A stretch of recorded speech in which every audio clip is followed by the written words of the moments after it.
کہتے ہیں سورہ یونس پڑھیے، سورہ یونس سورت نمبر 10 کی آیت نمبر 58 کیا ہے بھائی اس میں؟ کہتے ہیں دیکھو اللہ تعالیٰ کہتا ہے قل بفضل اللہ وبرحمتہ فبذلک فلیفرحوا هو خیر مما یجمعون۔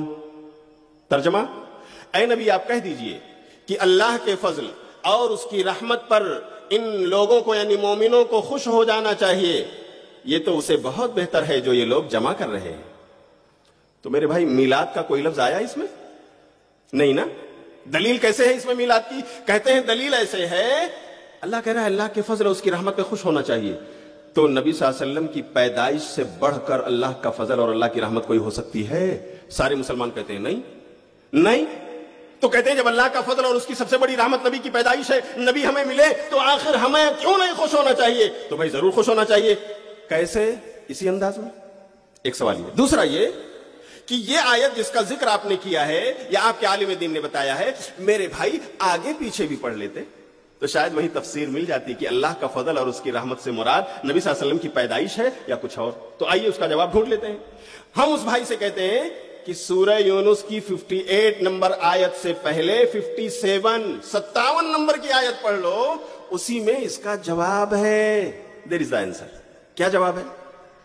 دیکھیے اللہ تعالیٰ کہتا ہے یا ایھا الناس قد جاءتکم موعظۃ من ربکم وشفاء لما فی الصدور وہدی ورحمۃ للمؤمنین قل بفضل اللہ وبرحمتہ فبذلک فلیفرحوا هو خیر مما یجمعون۔ یہ دونوں آیت کا سیکوینس ہے، پہلے 57 پھر 58۔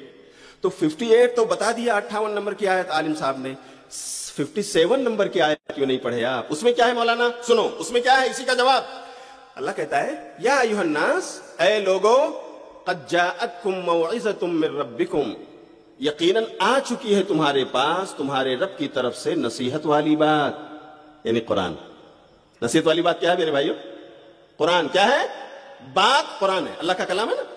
وشفاء لما فی الصدور، اور وہ جس میں شفا ہے سینے کی بیماریوں کے لیے، وہدی ورحمۃ للمؤمنین، اور جو سراپا ہدایت ہے اور مہربانی ہے مومنوں کے لیے اللہ کی طرف سے۔ تو اللہ نے اس میں مہربانی اور رحمت بتایا کس کو؟ قرآن کو۔ کس کو بتایا بھائیو؟ قرآن کا آنا یہ اللہ کی طرف سے مومنوں پر مہربانی ہے اور فضل۔ اس کے بعد اللہ تعالیٰ کہہ رہا ہے قل بفضل اللہ وبرحمتہ فبذلک فلیفرحوا، اے نبی تو آپ کہہ دو ان سے کہ اللہ کے اس فضل پر، اللہ کی اس رحمت پر انہیں خوش ہو جانا چاہیے، یعنی اللہ کا فضل اور اس کی رحمت یہ ہے کہ اس نے تمہیں قرآن دے دیا ہے۔ کیا دے دیا بولو؟ تو یہ قرآن کے اوپر خوش ہونے کی بات ہے، اس میں پیارے نبی صلی اللہ علیہ وسلم کا تو ذکر ہی نہیں ہے۔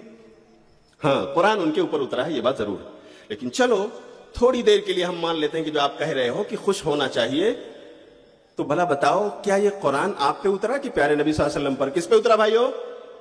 تو پیارے نبی صلی اللہ علیہ وسلم کے زمانے میں ابو بکر و عمر عثمان و علی اسی طرح خوش ہوئے تھے جیسا آپ ہو رہے ہو، اسی طرح جلوس نکال رہے تھے جیسا آپ میرے بھائیوں نکال رہے ہو، اسی طرح یہ لائٹنگ اور یہ تمام چیزیں قمقمے اور وغیرہ وغیرہ جو خرچ کر رہے ہو میرے بھائیوں، پیارے نبی کی پیدائش پر ایسے ہی صحابہ نے بھی کیا تھا۔ کیا نبی نے ایسا کچھ سمجھایا ہے؟ اس کا مطلب یہ ہوا کہ قرآن جس کے اوپر اترا انہیں سمجھ میں نہیں آیا کہ اس کے اندر میلاد کی دلیل، اور قرآن سمجھانے والے محمد رسول اللہ صلی اللہ علیہ وسلم اس کے مفسر اعظم ہیں، انہوں نے اپنے صحابہ کو نہیں سمجھایا کہ اس میں میرے میلاد کا ذکر ہے اور مناؤ۔ نعوذ باللہ، نہ نبی کو یہ بات سمجھ میں آئی، نہ نبی کے پیارے صحابہ کو یہ بات سمجھ میں آئی، اور آج 14 صدیوں کے بعد ہم اور آپ عالم دین بھر کے کہتے ہیں کہ دیکھو اس میں میلاد کی